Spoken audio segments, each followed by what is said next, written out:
right, welcome to a very special episode of Piecing It Together, the podcast where we usually take a look at a new movie and try to figure out what movies inspired it. But today on the show, it is Oscar weekend, and the 92nd Academy Awards are coming up on Sunday, and it is time for us to take a look at what is nominated, make our predictions, talk about what we hope happens, and of course, also talk a little bit about what we think should have been nominated. Joining me, just as he did last year, is a major fan of the Academy Awards, my friend, filmmaker Kris Krainock. He hates these things, but we had a great conversation, as we always do whenever he's on the show. But we had a really great conversation about the awards and about the state of movies right now, and it's a great talk. So we're gonna get to that in a second. Before we do, I want to remind you, as always, to please make sure you're subscribed to Piecing It Together on your podcast app of choice. You can, of course, rate and review us on Apple Podcasts. You can follow us on all of the social medias at Piecing Pod. And, of course, join our Facebook group, Popcorn and Puzzle Pieces, where there are plenty of conversations always going on about things like the Oscars and all of these movies that got nominated. There's entirely way too many Joker conversations happening in that group at any given time, but it's a really fun place, and I hope you all join us there. I also want to remind you, before we get into this conversation, Bird Road, my other podcast, has a live show coming up in just a little over a week on February 17th. That's a Monday at 7 p.m. at the Golden Tiki, frequent sponsor of Piecing It Together, the Golden Tiki. It's here in Las Vegas, of course. So you should go. There's more info on how to get tickets and all that. It's free, but you got to get your ticket over on the website. So check out birdroadpodcast.com or check us out on Facebook and Twitter, and I hope to see you there.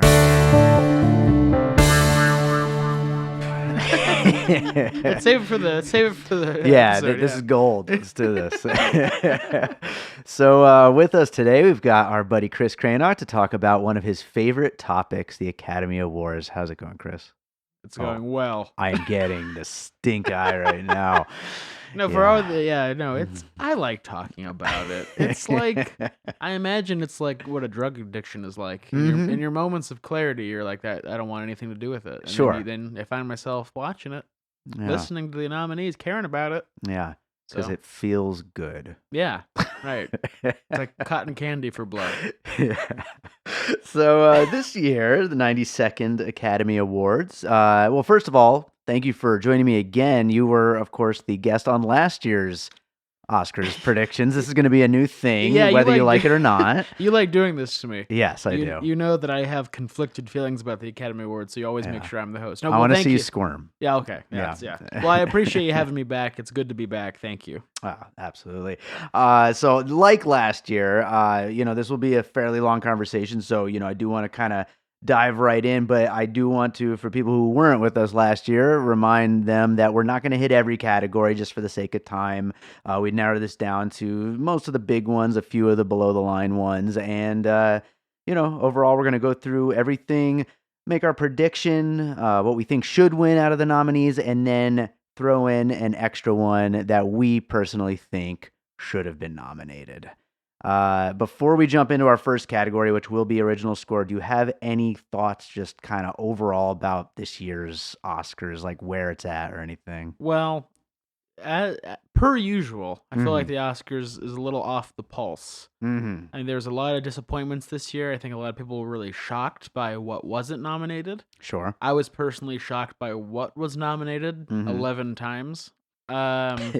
So there's a couple of weird things like that. I think, I make jokes, but I really do have conflicted feelings about the Oscars because in a lot of ways it's the movies with the most money that get there. So I feel like and I don't think making films should be about getting gold statues. So there's all kinds of integrity things, but at the same time, it's a celebration of the industry that I love, and it's a tradition within the industry, and it does feel good, and there's a warm and fuzzy quality about it. So I understand everyone's fascination with it, but it's a weird year, and it's also with this whole undertone. Like I said, I was telling you before we started recording, I saw an article that said that it was full of white supremacists, the Yeah, Academy, yeah. which is not true, but hilarious. Right. And absolutely insane. And I kind of get it. I mean, no one's being represented as much as you think that they would be, but. Yeah. And then we have Stephen King thrown in the mix, right? He was just like, I don't know. That's a whole interesting topic. That's another podcast entirely. Totally. Yeah. So it's an interesting year. The Academy Awards is every bit corrupt and evil as it's always been, and beautiful and fantastic also. So that's a really nice way to put it. Right? I like that. Exactly. So that's how I feel about it, and I'm ready to jump in. All right, let's go with original score. What do you think will win? What is your pick, and what do you think should have been nominated? All right, so what I think's gonna win is Joker. Mm-hmm. I think there's a lot of political momentum behind it. I think it deserves it, and also I think the score is really good. Yeah, I'm happy that there was some female craftsmanship represented this year. Rare, and that's awesome. Yeah, super rare and really exciting. And I think it's in it's like the few categories that I would be fine with that really winning. Yeah. And so yeah, I feel pretty sure that's gonna win. Mm-hmm. Also, it has a track record, won at the Golden Globes. Yes, a couple did. of things, right? So yeah, I think that has the political momentum to do it. I think I would like Little Women to win. Mm-hmm. I really thought it was a beautiful score, and I wish Last Black Man in San Francisco was nominated because I really think it was a stunning score. Absolutely, yeah. Well, I'm right with you there on will win. I think Joker, I think this is definitely one of the categories it's going to take. I think it's going to take more than people are really expecting. It might take the whole show. It's possible. Yeah, because it's important. Yeah. I air quoted that, everyone who listening at home. It's it's not important. Yeah. It actually is my pick as well, because I do think it's a great score, and I love Alexandre Desplat's work in Little Women, but I would definitely go with Joker above it though, and above any of these other ones really. Although Thomas Newman's also really great this year, all of them are really. But I completely agree with your should have been. That's my pick as well. Last Black Man in San Francisco. That score. Is actually one of my favorites of this decade. If you guys listen to our top 10 scores episode, just a fantastic score. And beautiful. So good, and I can't believe it was overlooked. Yeah, well, thematically relevant. I mean, that's the thing. And that's where it gets into, like, not to be repetitive or to be too curmudgeon-y about this, but it's troublesome that movies without the really big financial backing, in a sense, you have to kind of buy your nominations. Yeah. How that works is that you have to campaign. Yes. And that's really, you don't like pay some guy in a dark alleyway. Like, I don't want to create that nonsense. Yeah. But basically, you have to campaign, and you have to send out screeners, and you have to send out copies of the scores, and you have to get and the voting, the people who vote, if they don't see it, they don't vote.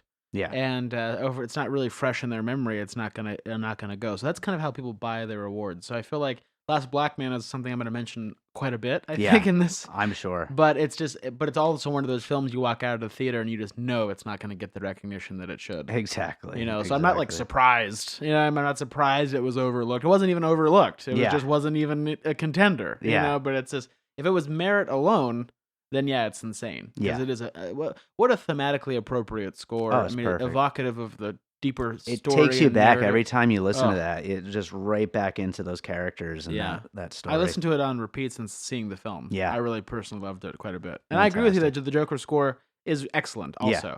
I really think that was probably one of my favorite aspects of it. I think it was a uniquely good score. For sure. So I'd be very content with it winning. All right, so let's go to cinematography. What do you got? All right, so this one's a little bit of an interesting thing. So I have two, but I'm just going to say that my pick technically is 1917. Okay. But let's hold off for a second. Oh, I'm sorry. I kind of got this. I think 1917 is going to win. Okay. Okay? So they're out of order. I'm sorry. Okay. They're going to win. 1917 is going to win. Sure. Okay, Deacon's on fire. Yeah, right? I mean, it's impossible. It's going to win. He better win. Yeah, basically. there's no way. Now, what I would pick is also 1917. It's kind of what I was getting started with. But I'm just going to put that aside for a second. Okay. And I'm just going to pretend that 1917 doesn't exist for a second because I want to talk about The Lighthouse. Okay. So if 1917 wasn't in the running, I would say The Lighthouse because it's actually really cool, and I won't go off because I know we have a lot of stuff to cover, so I won't go off with too much. But it's worth talking about the cinematography because it's actually kind of fascinating. Sure. So they were shot on black and white film, and they used antiquated equipment to do this. And one of the most interesting facts, in my opinion, is that to get the exposure on this film stock, this unique black and white film stock using this equipment, they had to light the set like 10 times brighter, sometimes Yeah. 20 times brighter than the average film set. So you had, the crew wearing sunglasses while the actors had to perform with like blinding lights blasting in their face. And a lot of the film is also using practical lights, which are lights that are essentially props within the frame. Sure. So you have like candles or small lanterns and things that are sitting on the table that just look like they're casting a normal amount of light, but they're like blinding Willem Dafoe. Yeah. Who's also then giving like a 3-page long, like pirate speech. Yeah. It's really fascinating. And then also too, something really fascinating that they did, something really cool, is they used this kind of like red filter, which was going to suck out all red in the imagery. Of course, it's still shot on monochrome, black and white, but using this filter in combination with the black and white film, of course, you cancel out reds. There wouldn't be any anyway. But what it does is it kind of saturates the image itself, and that's why the textures of the skin and the cracks in their faces and their freckles popping out.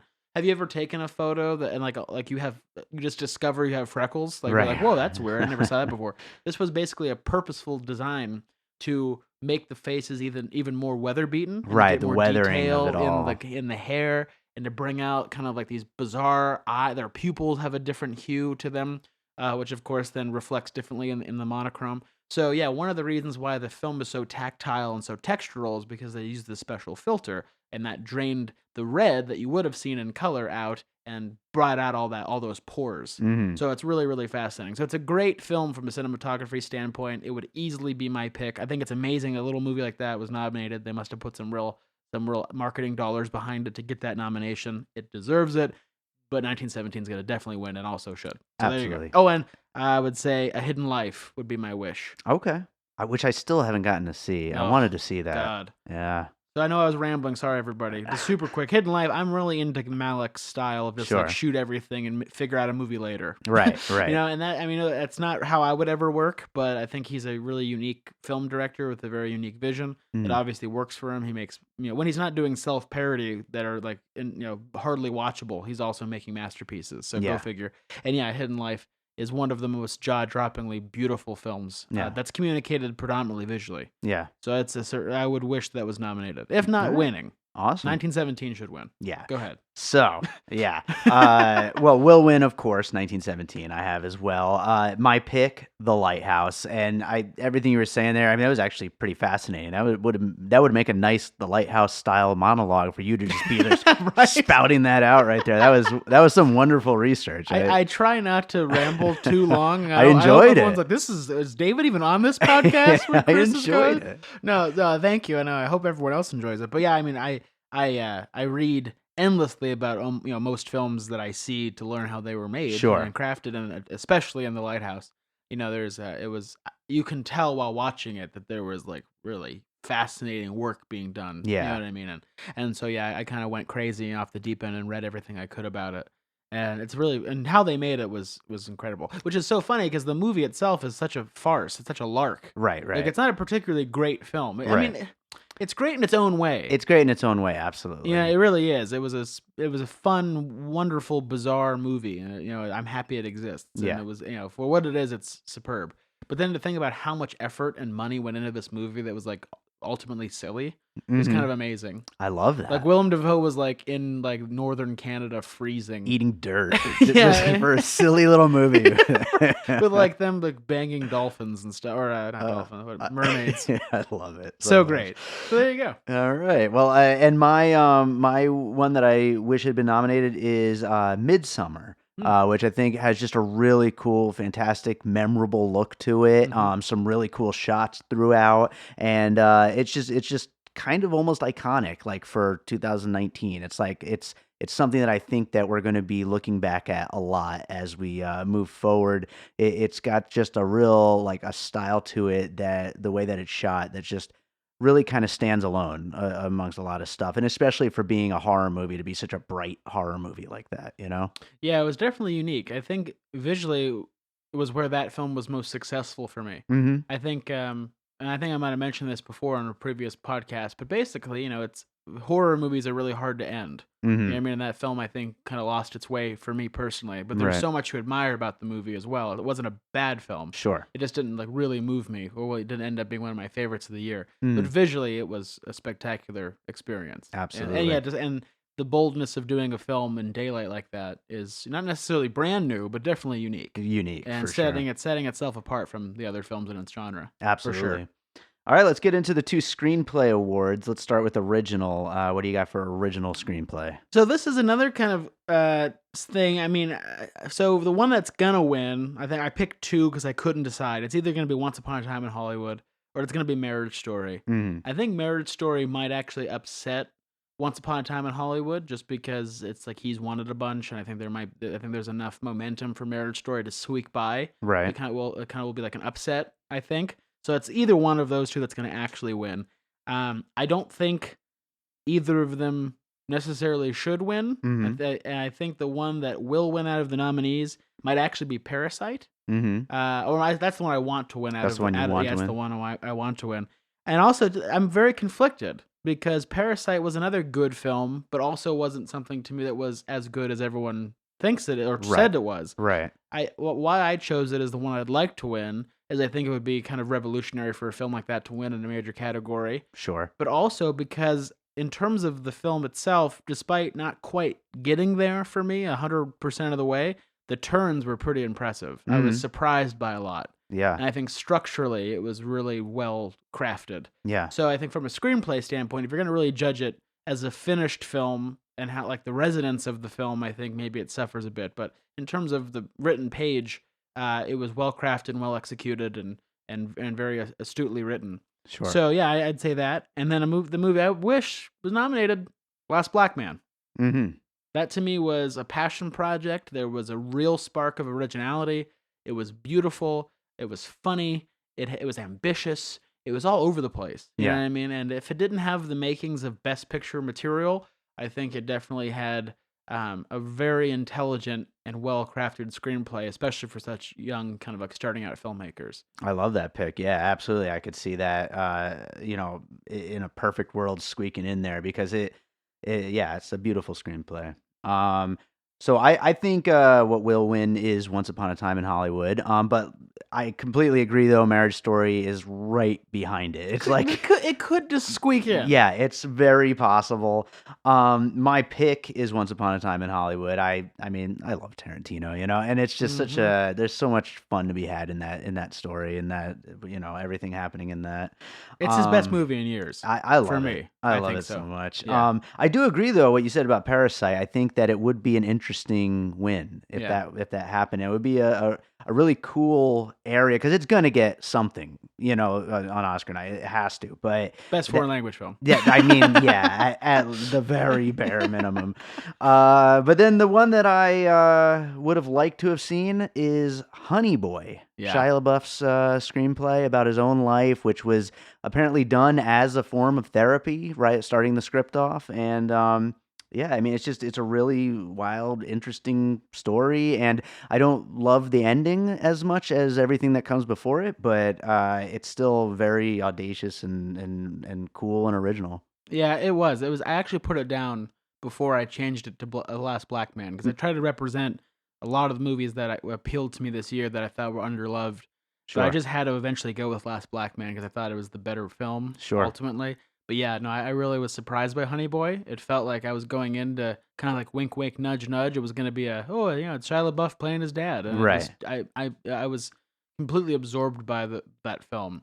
I really, what eventually made me stick with Last Black Man is that I really think the performance of Shia LaBeouf is what makes that film transcend. That was like being really critical over a screenplay, which I'd have to be like hyper critical. Right. I'd say that Last Black Man probably was a better written script. Gotcha. That's just, you know what I mean? But again, I'm nitpicking because they're both really great choices for like a wish. Yeah. You know what I mean? So yeah, I agree. I think that was a very underloved movie. I think we all thought it was going to be like a joke. Right. And it wasn't. Yeah. It was a very, very good film. Shia's having a good year, man. He's coming back. He's on Ellen. Did you see him on Ellen? No, I didn't. Yeah, it was good. Yeah, it was good. He was making jokes. Oh. Very funny. I got to watch that. Yeah.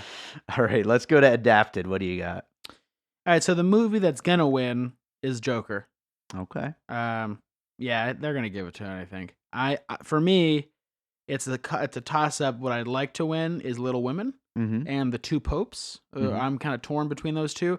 I think Little Women because I think it's superbly adapted from the source material. It was a really fresh take on a classic story we've seen a million times. I didn't feel like I've seen it a million times. Right. It was beautifully written. I mean, great movie in general. I think it was executed masterfully. And then The Two Popes because it breaks the cardinal rule that I'm always trying to uphold, which is like don't make your movie about two people talking. And they made a movie about two people talking. But man, was that beyond, that they found a way to really make it cinematic. Sure. And the dialogue is taut and funny and lively and fascinating and really intricate. Yeah. And I think as a screenplay, it's an accomplishment. Mm-hmm. So I'm very torn between those two. I think the better adaptation, if you're going to really judge it on just like adapting from source material, Little Women would have it. Okay. But I think Two Popes gives it a run for its money. Joker's still probably going to win, in my opinion. Interesting. And then for me, the one I wish is going to be The Man Who Killed Don Quixote. Okay. Because I think that, taking on a great piece of work that was maybe the greatest novel ever written, right, and to reinvent it entirely into this Gilliam fantasy, which the movie isn't a masterpiece, right, but as a screenplay, it is an ambitious dream of this guy that we got to live his dream through this film, right, and it's a bold re-envisioning of like the most classic novel in all of our consciousness, and he made it his own. So it's probably one of the great adaptations of our time. That's a fun pick right there. Yeah. I like it. Okay, right what do you on. got? Okay, so I've got different ones on this one from you. This is our biggest difference so far. Cool. What I think will win is The Irishman. Okay. I think this is where The Irishman gets stuff. Get something. As in screenplay. I also think it's my pick as well. I really like the Joker. I can't believe I just called it the Joker. I make fun of people who call it the Joker. Oh, with the in yeah, front of and it? I just called it the Joker. Nope, I should Joker. edit Have that. I called but it that? I'm gonna leave it. No, I think you called it Joker. You were on point, man.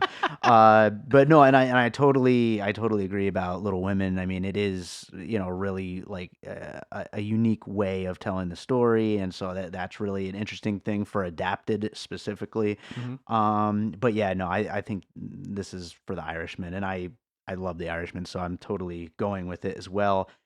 Something I think should have been nominated is Hustlers, which is a very fun, very Scorsese-esque kind of a screenplay based off this true story. This I think it was a New York Times article, possibly. I believe so. Yeah, and it's a great little movie. A big surprise for me. I was not expecting to like it really at all, based off the trailer or anything like that. But I think that they really, really pulled it off based a lot off of that screenplay. Yeah, I think they made a good film. Yeah. I think so. And how about J-Lo? Yeah, I know. My goodness. I know. Yep. I mean her acting ability. Yes, yes. Absolutely. Where are we at? We're up to director. What do you got? So I think Sam Mendes is going to win. And I think my pick, though, is Martin Scorsese. Mm-hmm. I think I think 1917 is the favorite of the year to go big, to win big, but I feel like that's a Deakins show. That's Roger Deakins' show. Right. I think there is a great direction in it, of course. I think there's a vision behind that project, but that film is the Roger Deakins show. And so I feel like if I really had to, again, I have to be so nitpicky because it's like, how do you compare an apple to a slightly different apple? They're both really delicious, good movies, really good things. Yeah. But Scorsese is just the more competent director. And I feel like, and this maybe even blends into what you were saying about screenplay, in that, The Irishman's so long, it's like 3 movies in one. Right. It's like Goodfellas, then it's like a bottle, it's like a bottle movie, it's like a Safdie brothers movie in the center. Yeah. And then it's like Bergman silent, his own silence at the end. Right. And so to shift gears from an atmosphere standpoint, from a tonal shift standpoint, this was Scorsese at the peak of his power, which is kind of an annoying phrase you hear, but it's true. He was just really in his zone, in his comfort zone, working with people that he's worked with many times to great success.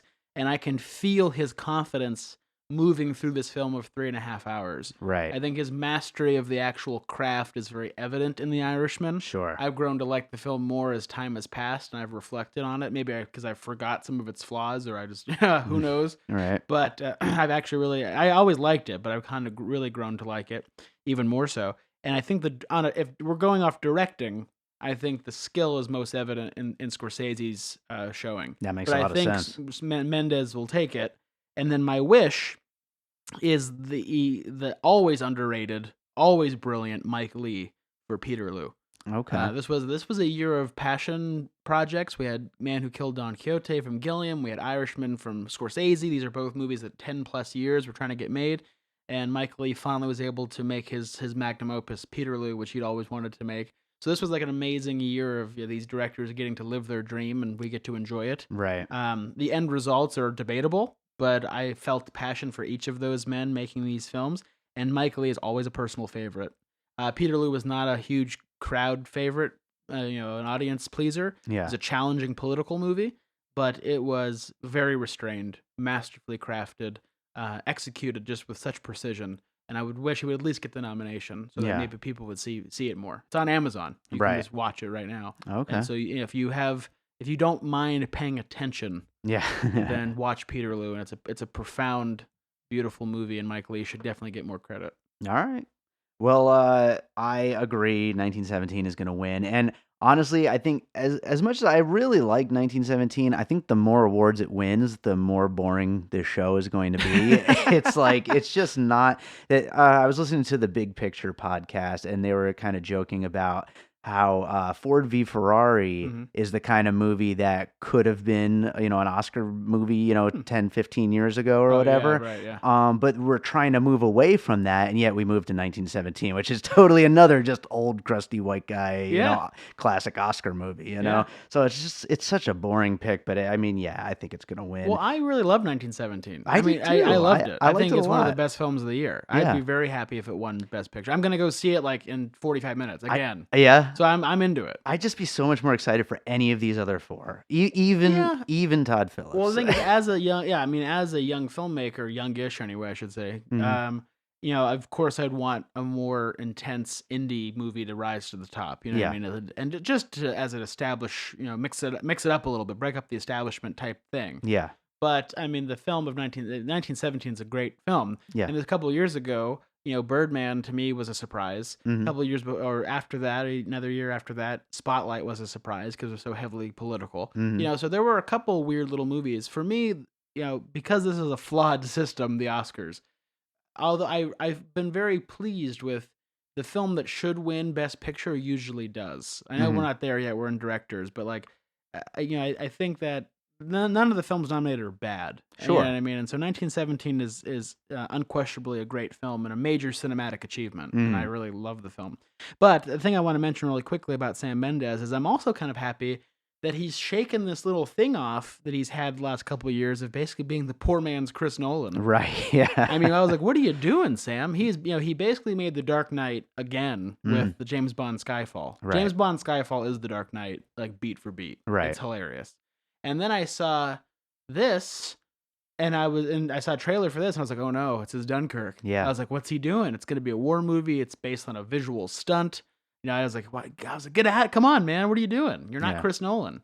And then he surprised me, and he made a fantastic movie full of heart. It was the movie. I mean, going back almost to cinematography, it was a stunt, but it was so well executed that I forgot. So much craft involved in this thing. I went in being hyper aware about the stunt. I knew every nook and cranny of how this film was made. Had read magazines and articles and everything about it. Knew every single beat. And yet I got lost in the story. Right. So if that doesn't tell you something, if you can go in hyper aware, and I can only imagine the standard audience member going in there and how much they were sucked into that film. It felt to me, I know this is going to sound maybe like hyperbole, but it almost felt like a step forward in movies. Okay. And not because they had got to the summit first. I mean, Birdman had done this fake one-shot thing. Whole movies have been made actually in one shot, Russian Ark and some other films now. So it's not like they really got to that technical Everest first, but I think they refined it. Right. They found a story that actually needed it. Yeah, well, most importantly, it's a story that needs it. It's a story that lives by it. Yeah, it's pure cinema. Yeah. It couldn't be a stage play. It couldn't be a novel. You know, it couldn't even. The closest thing it could be is a video game. Right. It was like a cutaway scene. Yeah. To me, in like a video game. So I'm really impressed with it, and it is like an old crusty white dude thing. But so was King's Speech. That movie's great. I will King's fight Speech you. Really was. I will go into the street and fight you with glass bottles. You tell me that that's not a great movie. It's getting heated up. I will fight over a stuttering king played by Colin Firth. Anyway, but yeah, so no, there's all kinds of political stuff you can discuss about it, but if you really step out of time, the movie's phenomenal. Well, my pick is Quentin Tarantino. I would totally give it to him. Come on, it's Tarantino. No. I fucking love the man. No, why? He earns none of your love. I love it. He's a hack. He's great. Okay, he's great. All right. We I don't want to derail it too far, but we could Great's do this. a bit strong. Talented is one thing. Great is another thing. He's great. He's not John Ford, David. Even during that ridiculous Golden Globe speech, he was great. Oh god, I muted the TV. Go back to Blockbuster, Quentin. Something that I think should have been nominated: Robert Eggers for The Lighthouse. Just like we were just talking about, it really is just like a fun little exercise, but it's so cool and so unique and so filled with so much that I think is going to be kind of seared into our memories for a long time. Yeah. Just I think like people are thinking gonna about start that copying stuff. him. Yeah, I think he's gonna get started to get copied soon. Yeah, I could totally see that happening. Yeah. That shows you. I mean, again, great is a big word, but unique and special. Yeah, he definitely is. Okay, I got you. No, that wasn't in. No, but I mean, as far as great with Quentin. I didn't mean to tell you, I was confusing. But the thing is that director. I mean, The Witch and The Lighthouse are so idiosyncratic. I went back and watched The Witch again, and I didn't love it when I first saw it, and I didn't love it still, but it still has something special about it. And Lighthouse I liked infinitely more. Yeah, me too. But it. Yeah, he's so unique, and that is just a really rare thing. So I like that pick. I think he should be at least recognized, and he will through imitation. Yeah, he's not going to win awards, but everybody's going to be a bad version of him from now on. I could see that happening. Yeah. All right, let's get into some of these acting categories. We've got actor in a supporting role first. Actor. Actor. Why don't we mix it up? Why don't you give me yours first? Okay. Why not, right? Fine. That's they take this standard thing about an award show and mix it up a little. Throwing curveballs. I'm unpredictable. You know what? I like it. All right. What will win? Brad Pitt. Yep. And Once Upon a Time in Hollywood. My pick, also Brad Pitt and Once Upon a Time in Hollywood. Yeah, this is one of the hardest categories. I love all of these performances. Even Tom Hanks. I mean, I didn't love that movie, but I think he's great. He's all right. He's so much fun, just watching him play that role. Yeah, but no, I mean the whole all five of them are really fantastic. But Brad Pitt, though, it's so much fun to watch, such a joy to watch him in this role, just kind of just being this dude. Like, I mean, it's a great character, and you get to live with him so much in this movie because so much of the movie is just kind of hanging out with him. Yeah, his dog and all that. Yeah, all that stuff. So yeah, I love Brad Pitt in this movie.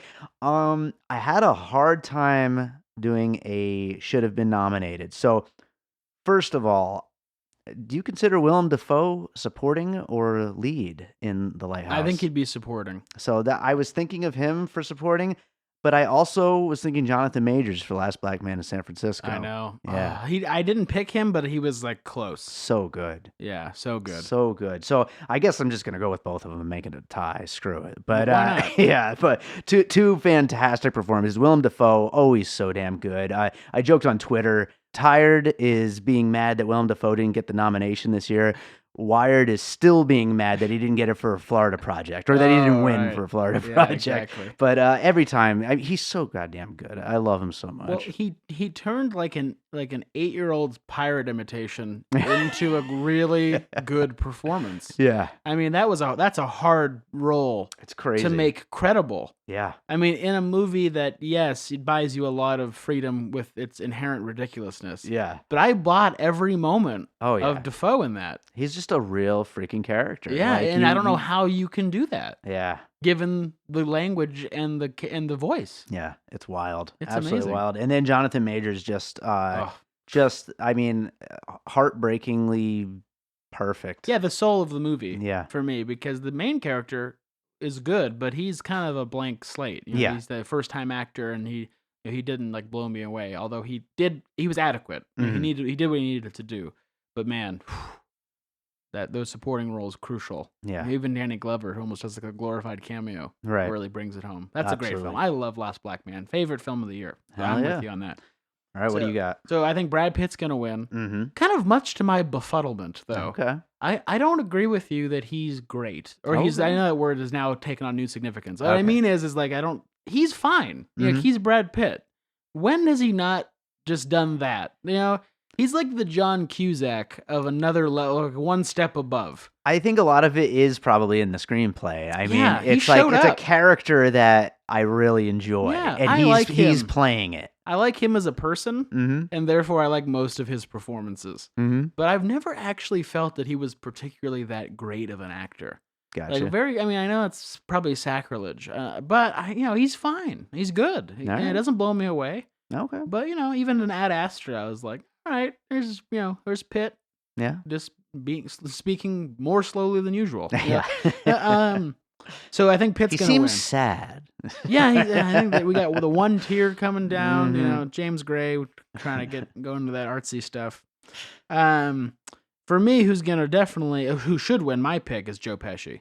Okay. The Quiet Brilliance. He's my second. Would he be your runner-up? Yeah. I saw some article called "The Quiet Brilliance of Joe Pesci," and now it's my new nickname for him. It's just Quiet Brilliance. Nice. It's a smoldering performance. Yeah, I think it's absolutely fantastic.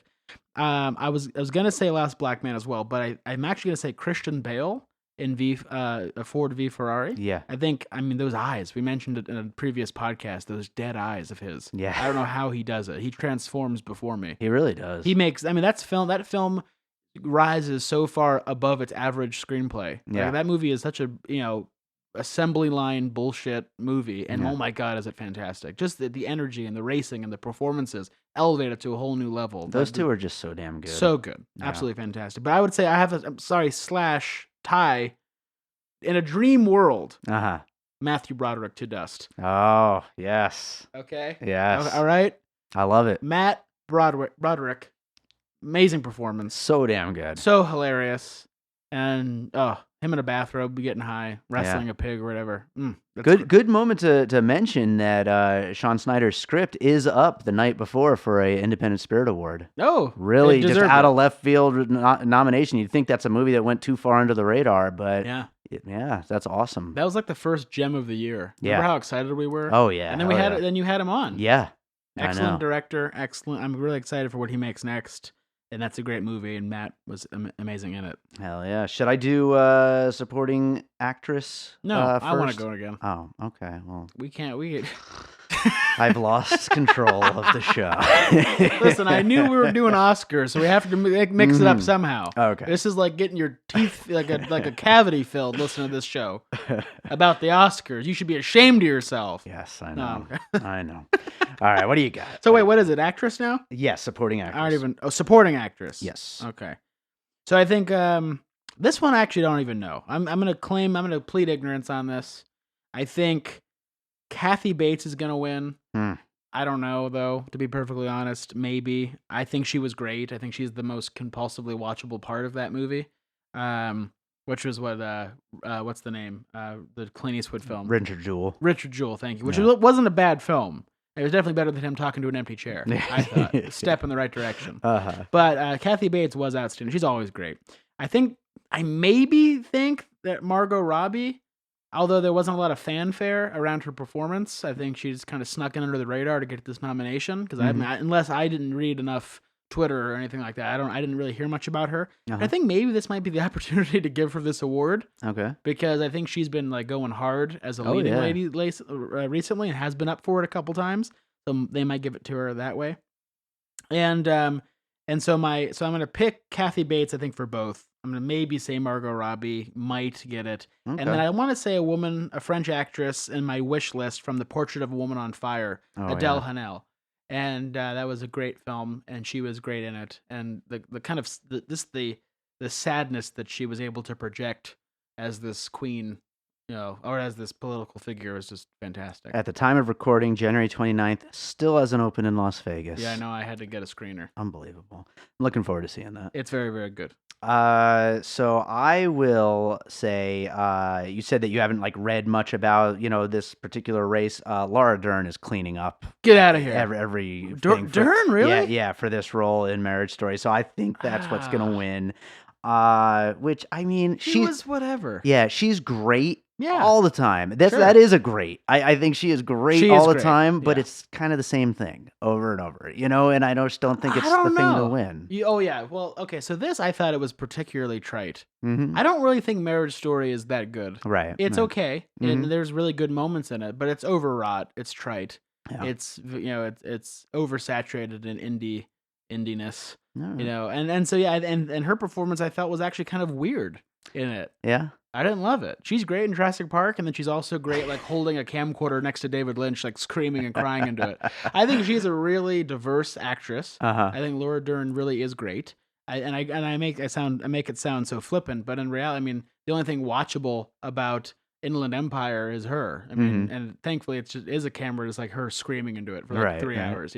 It's basically drivel. Yeah. But she's amazing, and then she could also go off and do a blockbuster. Yeah. So she's extremely diverse, and she is outstanding. But I thought she was really weird in it. I don't know. I liked her in it, but I don't know. It certainly wouldn't be my pick. My pick would be Florence Pugh in Little Women. Yeah. I think she's absolutely the standout of that movie. And an awesome year she had with Midsummer and everything. And coming up, she's going to be in a Marvel movie. So good for her. Sucking her in early. Yeah, might as well, right? 2 small movies and boom, Marvel gets you. Yeah, I mean, she'll make some money and be happy. Someone who I thought should have been nominated, Taylor Russell from Waves. Yeah. She was fantastic. Yeah, she was. I mean, that movie is a weird movie because of the way it starts out being one thing and then just totally switches gears to the whole second thing for the final act. But she just absolutely is mesmerizing for that whole end of that movie. Yeah, she's she was. so damn good. I don't think I've seen her in anything else before, but she killed it. Yeah, she did. She was great. That's a really good wish. Right on. Let's go into the lead categories. Should we start with actor or actress? Start with actress. Okay, let's start with actress. Am I starting with actress or are you starting with actress? You start. Okay. No, wait. You just finished. Yeah, I just I'll finished. I'll start. All right. So actress, right? Yes. I hope you like that I did this to you. I'm very excited right now. This is like the top of the roller coaster. Okay, exactly. We're about to plummet. We're about to go down. Ride's over. No, so actress. I think Renee Zellweger is going to win, and my pick is Renee Zellweger. Okay. And I would have even added her as my wish, but I can't because it's happening in reality. I still haven't seen it, and I mean, it's clearly going to win. You're 100% right. Yeah. I can't comment on whether or not I'd like it to win, but I'm interested to hear that you liked it that much. I did, yeah. So I missed it in theaters, and a friend of mine suggested, he's like, this is one of my favorites, and you didn't see it, and you need to see it. So I saw it immediately, and it was every bit as good as I had heard. It is kind of Oscar fodder, it is kind of the easy one. Sure. I think there are some criticisms you could make. It's a little bit contrived in terms of the movie itself. That's what I hear. Yeah. I mean, it's not like reinventing the wheel, but the performance is very, very strong. So strong that I think it really, overshadows the flaws of the movie itself. And that's the thing is I've read some really negative things about the performance, which I was shocked. I thought there was going to be kind of universal acclaim, but there are some distractors to it. And I was blown away, to be perfectly honest. It was one of those performances, yeah. So, and I don't even know if this qualifies because I think it may have originally been released in 2018, but I think Her Smell is considered a 2019 movie. I think most lists included. I think people wanted it to be nominated. Okay, because I think Elizabeth Moss would have been my wish. Yeah. Okay. But I think Renee Zellweger has it locked. I think she deserves it. And like I said, kind of Hollywood cliche Oscar nominee be damned. That performance was, luminous. Yeah. Okay. Well, yeah, I agree. Will win. Renee Zellweger. My pick. This was a little bit of a tough one for me, but I think I'd probably go with Charlize Theron for Bombshell. I mean, she was great. She's always great, though. Yeah, absolutely. I mean, it kind of is what it is with that performance. I mean, it's just this big thing, It's just this big, huge character, Yeah. Someone who I wish had been nominated, Jessie Buckley for Wild Rose. Yeah. Fantastic. Kind of this year's A Star Is Born, but maybe a better movie. Yeah. It's just fantastic. And I also wish the song had been nominated, but the Oscars are nuts. So Yep. yeah. All right, so let's go to actor in a leading role. What do you got? All right, so Joaquin, he's gonna win. Yes. Cold. He's gonna win, no problem. He's gonna give like a really weird speech, and they'll all roll our eyes. I'm already He's gonna talk about how difficult he was, and I would my pick though, who I would like is Jonathan Pryce. Okay. I think Jonathan Pryce as Papa Francesco was sublime. Mm-hmm. Yeah, I think he was. I think he's the better actor overall. He's been a quiet, brilliant contributor to this art form and this industry his whole career. And I love him to pieces. And it is just an astonishing performance. Again, to embody someone like that, Yeah. without the frills and without the cliches and without the simplistic viewpoint, to be bold, even to go into Francesco's past and his questionable political allegiance and all that stuff. An interesting movie, an interesting performance, and so that'd be my pick. But Joaquin's definitely gonna take it, and my wish, of course, is Adam Sandler. Of course. Although I will include I would say Shia LaBeouf, because I was mesmerized and lost in that performance as well. It was nothing. It was not the cartoon I expected. It was an authentic, revealing, painful performance of such nuance and realism. Yeah. Really floored by that. But hands down, Sandler. Sandler's so damn good. Sandler. Yeah. Unbelievable. Sandler. A24 does not know how to campaign these movies, apparently. I mean, he did everything he could, but A24 needed to step up, and they just didn't, I guess. Yeah, maybe they're not in it for awards. Maybe they don't have the money to do it. Maybe they're putting their money into riskier films. I don't know. I don't know their finances. I don't know their viewpoint. I don't know those things.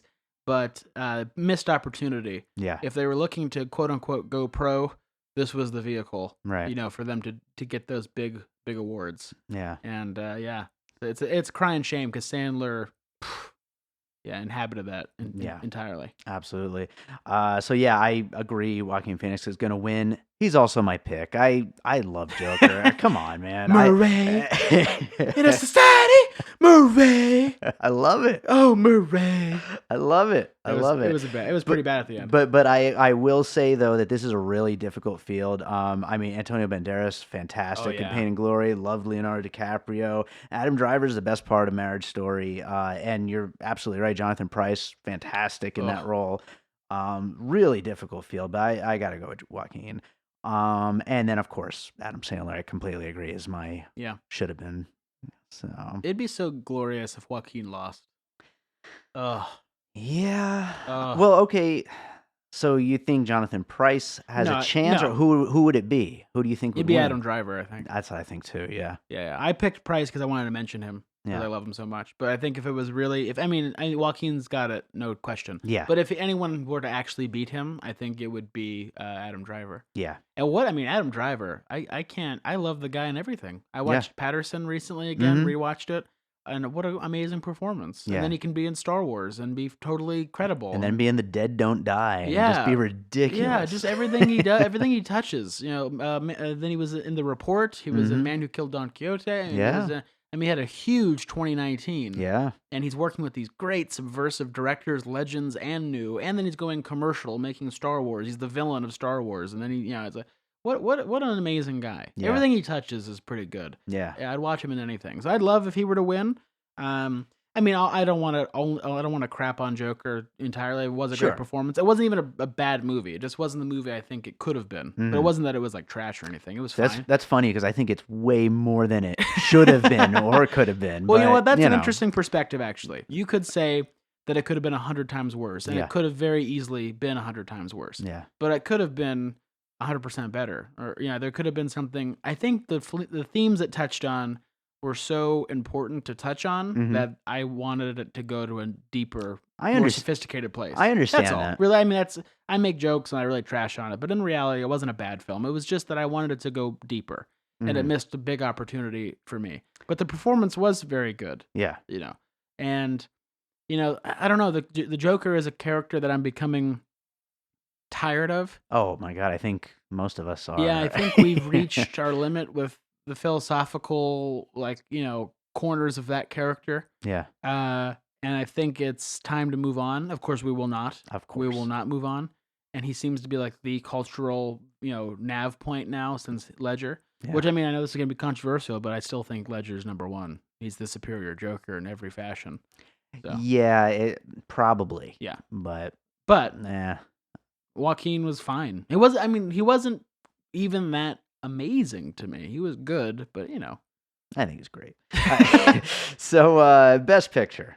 We're at it. The Okay. nominees are Ford v Ferrari, The Irishman, Jojo Rabbit, Joker, Little Women, Once Upon a Time in Hollywood, Marriage Story, Parasite, and 1917. An interesting field of movies. Nothing that was like kind of out of left field snuck in. Except for Jojo Rabbit for me. See, I think Jojo Rabbit was always kind of there as one of the things that Wow. was gonna Really? probably get nominated. For Yeah. Best Picture. Yeah, I do, because I remember from the get-go when it started its festivals and stuff Yeah. like that. I mean, it was winning awards left and right, and Wow. yeah, so it was always something that I thought was gonna end up on the list, even though it just seems like such a weird little movie. Interesting. Yeah. Okay. So cool. I don't know. I just don't think there's very many surprises on this. Actually, I would say if anything, Ford v Ferrari is the bigger surprise. I just figured Yeah. it would kind of go under the radar in a big picture kind of way. Yeah, like a summer way. Yeah, Fun, exactly. Just cars, a blockbuster. Yeah. Yeah. Vroom so, vroom, and then we forget about it. But yeah, I don't know. It's a good list of movies though. I can't say any of these movies I didn't like. You Yeah. know? Well, I think 1917 is gonna win. I think Mhm. 1917 is the best film out of that list that should win. I think if we're all gonna, I think we might be blown away and upset. I think Joker might win. Mhm. I think it could. I really do think it could. But I think 1917 will and should. My pick is 1917, and then my wish is A Hidden Life. Okay. I feel like he really peaked critically. Terrence Malick with Tree of Life. He got the Oscar love with Tree of Life. And I think that to a slightly lesser degree, A Hidden Life is every bit as good and as important and influential and powerful as Tree of Life was. And I just think that we're taking him for granted now. Tree of Life was almost like a reinvention. He kind of started. I mean, he had been doing this earlier in his other films, all the way back from Days of Heaven, which Mhm. was a departure from Badlands. And then, of course, the Thin Red Line had that kind of Malick-y, pace and vibe. But I feel like Tree of Life became so symbolic of his style that then it became so copied. He Right. really became amazing. I mean, even all the way down to Jonah Hill making his skateboard movie had this Malick-y vibe to it. Sure. It's everywhere now. So I think Hidden Life is a major movie, an important movie, a film people should see and discuss, and it's critical to the art form. So it should be nominated. I But should see if it's still playing at Suncoast and go tomorrow. yeah, I you hope should. I hope it is. I'll go with you. I'm down. Nice. Hell yeah. So I agree. 1917 is gonna win. I think it's either that or Parasite, most likely. No. Yeah, I think that's the other thing. They where won't give it to Best Picture. it would be such a huge thing, like if they did, It'd like be great. they'd score so many points politically, and like and I mean it is such a beloved movie. Like critics I know. love this movie. I'm kind of confused why it's so beloved. But Yeah, people really freaking love it. And so that's why I think it really is like the second pick. And then maybe Joker is third. But that being said, my pick, Once Upon a Time in Hollywood. Love the movie. What can I say? That's great. It's a good just- movie. Yeah, it's such a it's such a movie that I picture myself going back to over and over again over the years. Wow. Yeah, I think it's a movie I would just want to just sit and just have fun with. Yeah, I love the world that it inhabits. I liked inhabiting the world with everyone when I watched it. Uh-huh. Like I said, I made this kind of joke, this flippant joke, but I kind of mean it. It's somewhat sincere. That it's the first movie in years from Quentin Tarantino, like about something, Right. about things other Right. than just revenge or like a setup. Yeah. It's really about friendship and brotherhood and peaking and Peaking, the yeah. downhill slide of that and Yeah. redefining yourself. Like it's about major interesting philosophical things that usually are not in his films. Right, And right. so I know, I mean, again, as much of an issue of I have with the guy, the movie is really a great movie, and Yeah. it deserves to be nominated. I don't know Yeah. if it would win, but or could win or should win, but it definitely needs to be among one of the most appreciated films of the year. Absolutely. And yeah, I'm surprised that you think Joker has such a little chance. It's third place, maybe, 11 but nominations, man. I mean, I guess that doesn't really. Yeah. it's wild how much it got. It absolutely is. As much as I like Joker, it's pretty damn crazy. The thing that I think should have been nominated is John Wick Chapter 3. I'm just kidding. No, Uncut Gems, Yeah. which I think we talked about it just a few weeks ago on the episode. Just the balancing act of what the Safdies did with that movie is just. I mean, it's a movie where you just sit and just watch it, and you're just like, how the fuck did they put this thing together? Just everything from the performances to the sound design we talked about, a category we skipped over here, although it wasn't nominated anyway. But it would have been, should have been nominated if we had done that one. But no, there's so much going on in that movie that is just so fantastic, and then balancing it all in a way that just feels meaningful. It's just it's a crazy movie. It's so good. Yeah, I mean, movies that push the genre forward or are very challenging, and not even just the genre, but the medium, pushing the entire industry forward, which I think the Safdies are doing that. They don't often get the recognition in their time. I mean, I have to remind everybody, Stanley Kubrick never won a Best Picture or a Best Director in the Academy Awards. So really, how meaningful could they possibly be? Right. Yeah. Really. What does this golden statue really mean? Yeah. If I ever win one, I don't know how could I accept it? Yeah. If that man didn't win. I feel like I'm watching your acceptance speech right now. Yeah. How can I accept this? I already came up with it, right? I'm going to say this is dedicated to Stanley Kubrick because no one's put me that far into the stars or that deep into an orgy. Good night, everybody. I love it. And that's it. I love it. And then I'm going to give it to his family, his estate, because they should have it. I There don't you want. go. I don't want it. There you go. That's beautiful. I love it. Because the fact that he didn't win is disgusting. And it was Warner Brothers. Not like I didn't have the money. He was nominated. Just never won. Yeah. Oh, okay. So there you go. That does it. We got to picture, and like I said, we passed. We got to picture. We got to picture.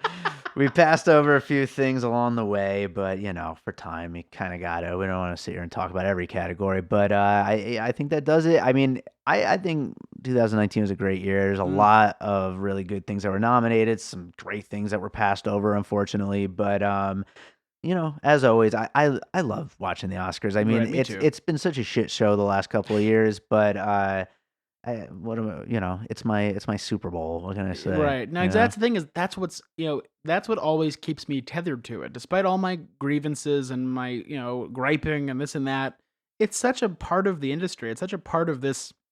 It's something magical. I mean, to be a part of this tradition. So it's really hard to. It's like taking down a Christmas tree. Yeah. You know what I mean? It's like that's what it feels like. It has this symbolism to it that I myself can't escape from either. I'm definitely curious. I do have still a couple things I really admire about the Oscars that I not just want to crap on it is that it does get people to go out and see more movies and see the movies that should usually win. Like I said, Best Picture is usually the one that deserves it. Right. If more people are going to go out and see the film, then I really can't knock it. It has its problems, but there are a lot of people that I respect a part of it, and there's the process is something I respect. I wish it was a little more fair, or a little fairer, and I wish it had a little bit more integrity to it. But I know personally that there are people involved in it that truly love movies and believe in it, so there's a lot of good in it. Yeah. And it gets people to see films. So all my griping aside, it's a beautiful tradition that celebrates our industry. And I do love it still. I can't not love it. I wish I could just write it off. Yeah, just be done with it. But I can't. I can't. And so yeah, and then the other thing I'm excited about this year is that actually I don't know a couple categories. Yeah. I mean, not that I ever know, but there is there's a real chance that I'm going to be shocked by whoever wins, XYZ category. Well, that's what I said earlier about 1917. That's like the one thing where it's like I feel like it's such a lock on those categories. Yeah. And it's like I wish I don't mind if it wins. I just wish it didn't feel so locked already. Yeah. Yeah, I think there could be maybe even Parasite. You made a compelling argument. Parasite or Joker, I feel like could squeak in a lot of categories that maybe we're not even expecting. But I do think 1917 is going to take it. Yeah. But no, it's been a great year for movies. I mean, it's honestly, every year's been really good. I mean, that's the thing is you have to see them. The problem is that Avengers Endgame rents out, 9 out of 10 theaters at your local megaplex. Which, by the way, Robert Downey Jr. was not nominated. Biggest snub of the year, I think. Really? No, yeah. That was people were pissed, right? Yeah. Well, I mean, I think people months ago were like, he should get nominated, but they just kind of let that slide once the nominations came out. Yeah. They're like, yeah, okay, we're not even going to try to say that anymore. Right. But okay, good. Yeah. But I mean, the biggest thing is that these big movies, which aren't bad films. I mean, I liked Avengers Endgame. It was fine. It was not as good as Infinity War. I've seen all the movies, so it's not like I snubbed them. Yeah. But the problem is that there's a lot of good films out. I mean, I think is that what we saw close to 100 movies. You saw over 100 movies. I think over in the theaters this year. I got really close. And I'd say 80 of those 100 were great. Yeah. We're varying degrees of very good to great. Right. And so there's a lot of good movies. You just have to keep an eye on it. You have to download the Fandango app. You got to stay on top of it. You got to be part of chat rooms. It takes more effort. Yeah. Because what you see on TV is going to be Ford v Ferrari, and you're going to see Avengers Endgame until you want to puke, and you go buy your slushie, and it has a picture of Robert Downey Jr. on it or at 7-Eleven. That's just how this is set up. But that doesn't mean that there isn't great movies coming out. You just have to go see them. So I think it's a great year. Great year for movies. Absolutely. And a challenging year. Yeah.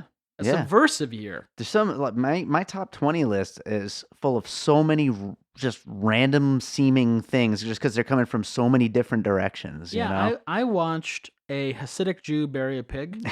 I watched a French child get electrocuted to death during an acid trip. I watched Adam Sandler get shot in the face. Willem Dafoe eat dirt. I saw Willem Dafoe and get walked around like a dog. Yeah, I saw a man have sex with a mermaid. I saw Robert De Niro be a character from the Polar Express. I saw, the list goes on and on. Mm-hmm. I saw some really profoundly weird, bizarre, meaningful, beautiful things. Yeah. And there's more women than ever. There's more people of color than ever, which wasn't represented at the Academy Awards, unfortunately. Yeah. But there's more LGBTQ. Our version would have. But, yeah, of course. Yeah. Every movie would have been presented by Kris Rock, and he would have done a couple minutes of stand-up before each award. I do love Kris Rock. Me too. Yeah. That was my favorite, Band-Aid from the Oscars ever. Oscars So White from a couple years ago. Let's just put Kris Rock up there. Let's just have Kris Rock. That's fine. That's all we need. But yeah, so it was a great year, very exciting year, and the Oscars doesn't really scratch the surface of what a great year it was, but there are some very worthy movies being celebrated from them this year, and that's okay. All right, well, Kris, why don't you go ahead and plug your website that you got your work going on? Okay, yeah, there's finally some interesting stuff going on. So you can go to kriskrainock.com, just my name. You'll find it and all the stuff that David posts. But you can go to my website, and you can see the still images that I'm releasing from my new film, a film called Bizzarro e Fantastico, film shot on location in Rome and Paris, and entirely in Italian. There's not going to be any subtitles. No, I'm just kidding. There's going to be subtitles so you can follow what the story was. I don't speak Italian or French, so it was quite a journey to make this movie. Of course, you can keep track of Madam X, my major project that I'm working on right now with the great sponsorship of the Kubrick estate and family and Mrs. Christiane Kubrick and the fantastic Douglas Milsom, cinematographer of Full Metal Jacket, who's making the movie with me. I'm beyond honored. You can always follow that. There's also madamxmovie.com. You can follow stuff there, but you can also find it on my website. And I think that's it.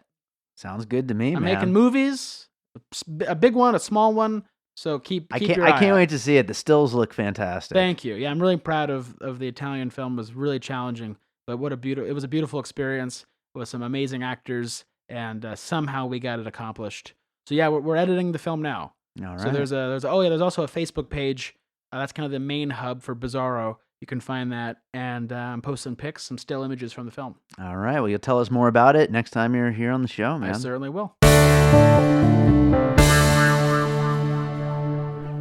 Warning, do not listen while hungry. Hi, my name is Stephanie Barajas, host of All Rice, No Beans, a podcast all about restaurants and the people behind some of your favorite spots to eat, where we talk about how they started, all the ups and downs, and my favorite part, the food and drinks. Ooh, and let's not forget about the desserts. So subscribe to Apple Podcasts, Spotify, or wherever you listen to podcasts. Also, follow me on all social media because I have the pictures of all the food. And if you want to be on my podcast and you're a restaurant owner or in the business, email me at allricenobeanspodcast@gmail.com. And remember, you were warned. Don't listen while hungry. All right, so I hope you enjoyed that conversation about the Oscars. I will, of course, be watching as I do every year and tweeting along with it as I also do every year. So make sure to follow us over on social media at PiecingPod. I'd love for you to join in on the fun. And speaking of joining in on the fun, we've got a lot of movies coming up that we need to cover, and we've got a lot of them already planned for episodes. But if you'd like to join me for an episode of Piecing It Together, please get in touch. I'm always looking for new co-hosts, and I would love to have you on the show as my co-host for an episode. So do get in touch. You can do that, of course, over on Twitter or in our Popcorn and Puzzle Pieces Facebook group, or you can just email me. My email's on the website, piecingpod.com. Just get in touch with me one way or another. I will gladly respond and say hey, and we'll have a nice little conversation, and then we'll get you on. All right? Also, make sure you're subscribed to the show wherever you listen to podcasts. You can rate and review us on Apple Podcasts or on Podchaser. And one more reminder, don't forget, a little over a week from now, Live Bird Road happening at the Golden Tiki here in Las Vegas. That's on February 17th. It's a Monday, 7 p.m., free. You should come. You should come see the show. And of course, that'll be up on the regular podcast feed, but you should still come see the show. So that does it for today. We've got so much more coming your way soon, but for now, let's leave you guys with a piece of music. And since we're talking about the Oscars and Hollywood, why don't we play a track called The Land of Nothing from my album Like Ashes. That's kind of a little dig at Hollywood, but I love movies. I love Hollywood, and I'm just joking. I love everything movie related. But I also love this song. So enjoy The Land of Nothing from my free album Like Ashes, which is available on my Bandcamp profile. It is not an album that is available for sale anywhere. You can only get this one for free on that free album. So this track is called The Land of Nothing. That album is called Like Ashes, and it's available at davidrosen.bandcamp.com. Enjoy this track, and we'll be back with more Piecing It Together next week.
and all points west.